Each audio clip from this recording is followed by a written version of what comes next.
I'm Chris. Hi, I'm Chris, and welcome back to the channel. So, while I am still home, I decided to start redoing videos that I do on my TikTok page of me ranking dolls in my collection while I'm actually here with my collection.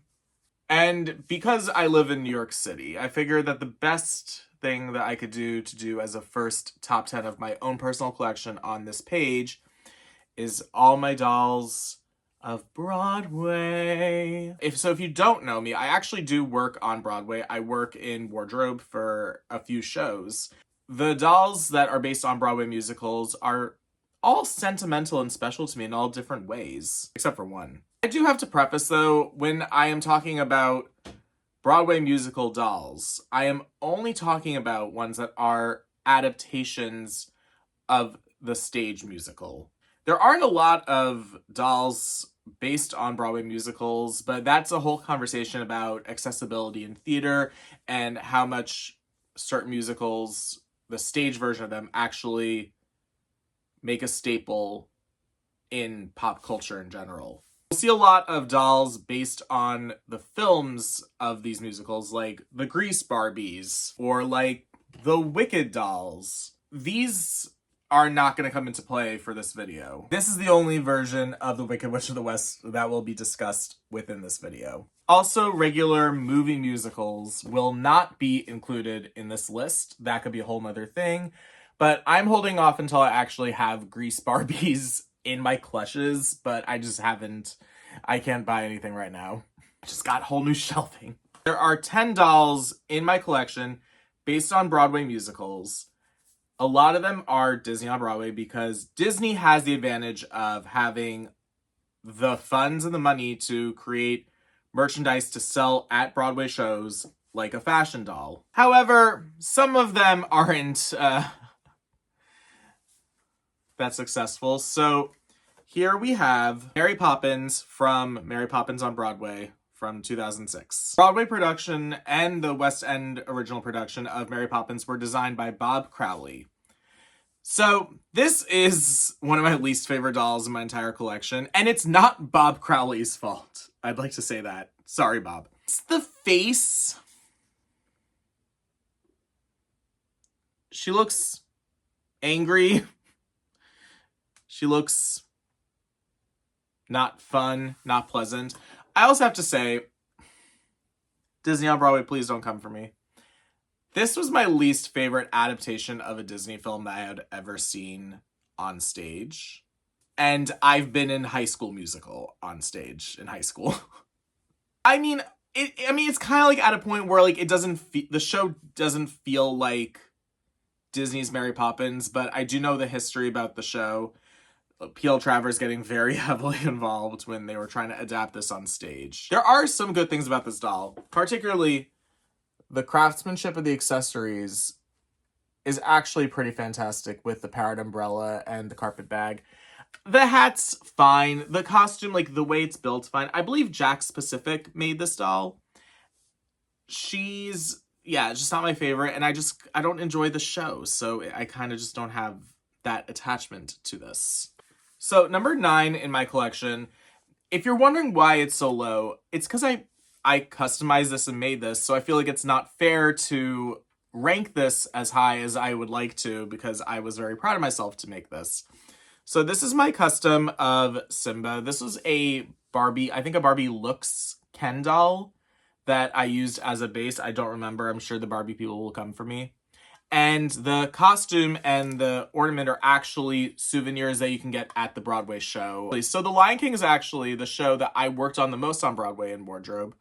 And I always joke, I always have to preface too, this was made before I was hired by the show. So Disney, please don't come for me for this. Something that's very interesting about this is, so I work in wardrobe and I'm a swing dresser, which means that I come in and I basically will sub for any dresser that needs it.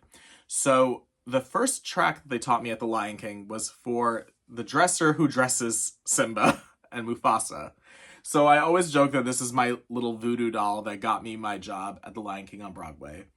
I was really happy with this custom, and I really wanted it because I remember seeing The Lion King as a kid on Broadway and running around I like styled my shorts to kind of look like this, and I used to run around as Simba as a kid. And the show, it really is a landmark musical. I mean, I think it's the best if you're going to Broadway for the first time ever and you have kids, especially if you have kids with you. I think it's the best first Broadway musical to introduce somebody into theater.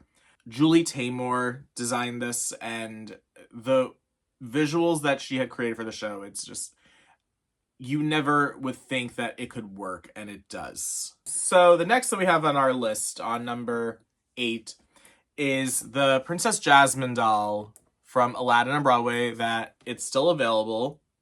This was designed by Greg Barnes, and what I love is this doll has a little tag that has his original illustration on it, and if I can find the picture online, I'll put the illustration right here.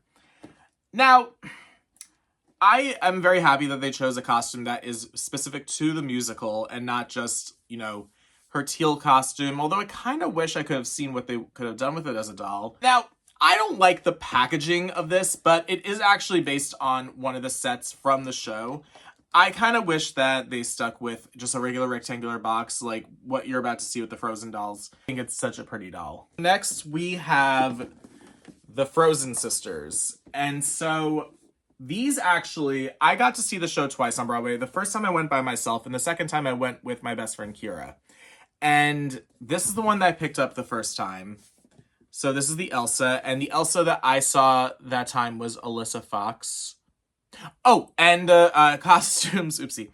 The costumes for Frozen on Broadway were designed by Christopher Oram, and he also designed the set. Now, it's pretty, I kind of wish that they added in, because I've seen an Elsa dress in person from the Broadway show. There's a lot of beading and a lot of stoning and a lot of sequins all over the dress. I understand that, you know, you're manufacturing dolls, it's going to be different, and I just kind of wish that there was a little more, just because they only sold at the Broadway show. I don't even think they're selling these on the tour. Is the tour even still on? My other weird critique is that the faces for the Frozen dolls don't really look like a particular actress, but I also don't even think they particularly would look like the animated versions of them either. They're kind of just like, it looks like they kind of just had these generic fashion dolls for whoever the company was that made these. Does it say who the company is that made these, actually? It just says Disney Theatrical. But overall, she's pretty. And again, the Anna, the face doesn't look like an Anna, but that dress is pretty well done. I love what Christopher Oren did with the costume design of Frozen on Broadway. And I'm going to say something kind of controversial. I think that the Frozen musical is the best adaptation of a Disney film put on stage. Something about the musical, and it's supposed to release a pro shot of it on Disney Plus. I hope people will find is that they kind of are more successful in telling a sister story in the musical than they did in the animated film. You feel more of a sister connection within the storytelling of the stage production. Overall, 6 and 7 are the placement for the Frozen dolls. My favorite musical, the first show I ever worked on Broadway. Something that is so sentimental to me. If you know me for cosplay, you know the gender bend Elphaba and Glinda I did with my friend Brooklyn Link. I wish these dolls were a little bit better, but I'm pretty happy with what they are. Susan Hilferty was the designer of Wicked the musical, and her designs, I think, are some of the best put on stage ever. Every single time I was backstage working on this show, I would just be staring at these costumes. Every single one of them. The Emerald City, the Shiz University, the Elphaba's Act 2 dress, the bubble dress. Everything about the craftsmanship and the thought put into what Susan Hilferty did for this show is one of the reasons why I think it's still one of the best shows to grace the Broadway stage. I think there's a reason that it's been running for almost 22 years on Broadway. It's just, you know, I hold a lot of sentiment to it. I think a lot of people do.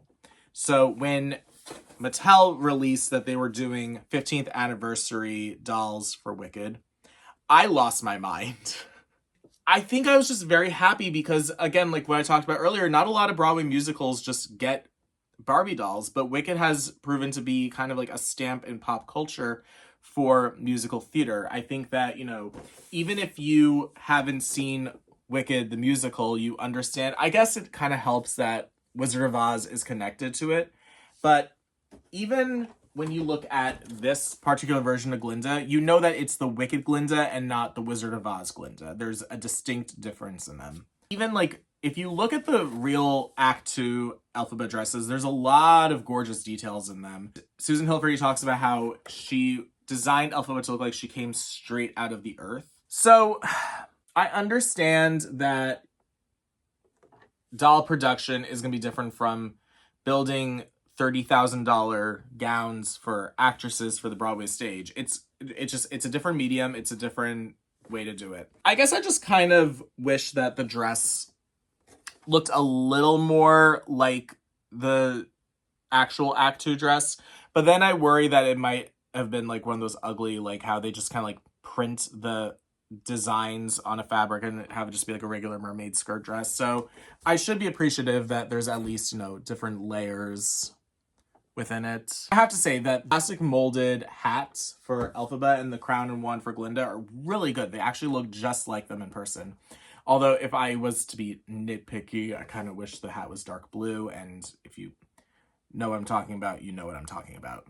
If you ask me, the Glinda doll is just a little more successful than the Elphaba doll. She reminds me of a Glinda I've seen. I don't remember, what did I say in the TikTok? I feel like in the TikTok I said that it was Carrie St. Louis that she reminds me of, who is one of the funniest Glindas I ever saw. I couldn't breathe when I saw her do Popular. She was so funny. But they did a really good job with the plastic molds for the crown and the wand and the necklace. I wish that instead of glitter for her petals for her bubble dress, they were sequins, but what are you gonna do, huh? At the end of the day, they're really good for what they are. I'm so happy these exist, so I shouldn't be complaining as much as I am. But yeah, these are some of my favorite dolls. These been in my collection for almost 7 years now. The minute that they released, I think it was the first time I ever really cared about getting something on the Barbie website. Okay, so this doll I love so much that I have two. One in box and one out of box.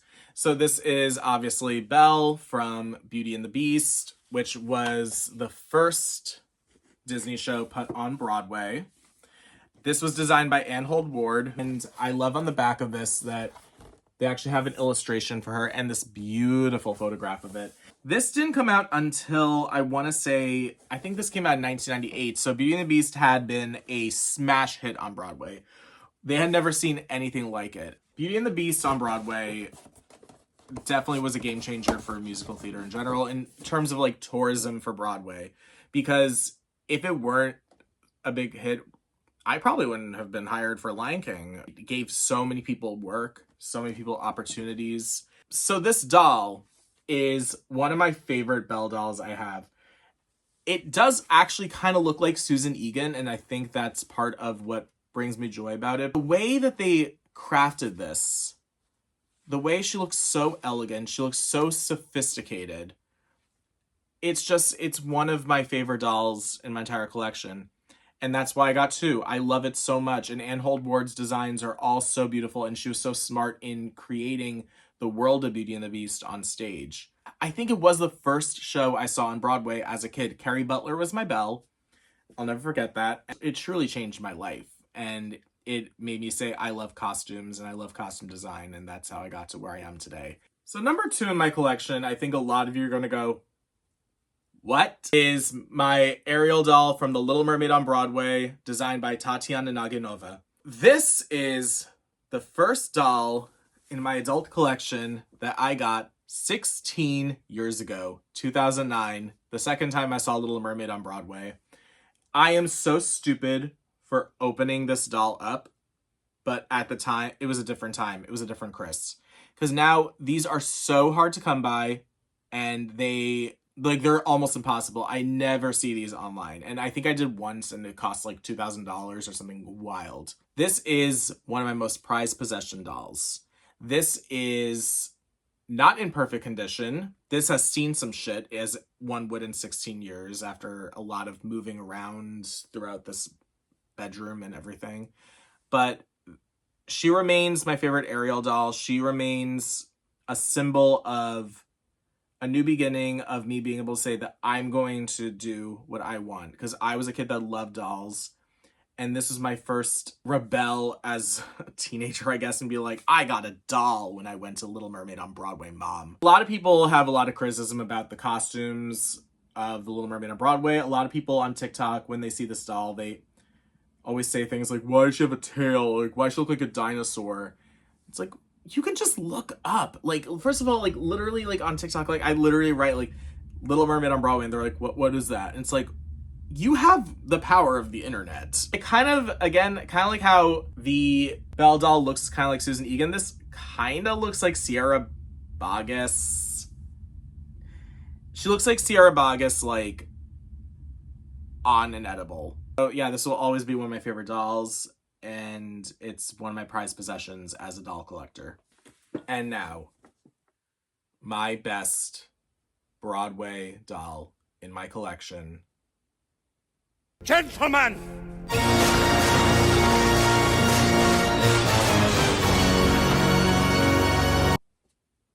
The Phantom of the Opera, Barbie and Ken as Christine and the Phantom from 1998. This was an FAO Schwartz exclusive. The costumes were originally designed by Maria Bjornsson. Maria Bjornsson's work in Phantom of the Opera is exquisite.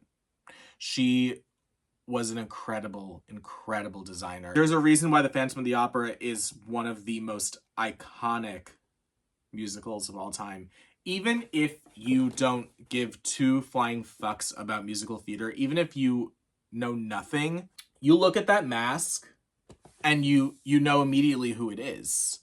You know immediately that this is Phantom of the Opera. Every single time you see a picture of the Phantom rowing the boat with Christine in the boat, you know about that because it's so engraved in pop culture, and I think that's what makes it stand out. Her being in the wedding dress for this, I love the wedding dress. It's kind of interesting because I always imagined that if they were going to do one costume, it would be her in her dressing robe, but I guess that this is a little more deluxe, and I get it. Like, and I'm very happy that this is what it is. I really want her wishing dress in Barbie size.